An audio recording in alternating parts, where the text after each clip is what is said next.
We're going to have a look at how to divide 0.4 into 169.24. So we have two decimals.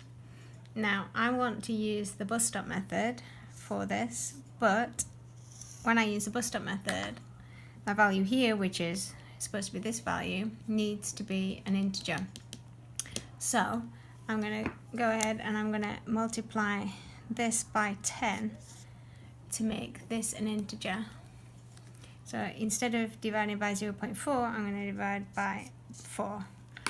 And if I also multiply this by 10, then I don't have to do any reversing of the multiplication by 10 when I finish. The answer that I get above here will be the answer for this whole question.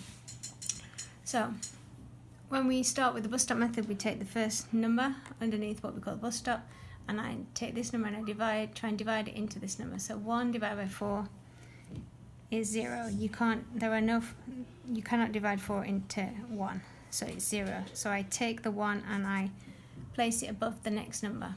Then it becomes 16 divided by 4, which is 4. And then I do 9 divided by 4, which is 2, with a remainder of 1, and that remainder goes above the next number. And then it's 12 divided by 4, which is 3.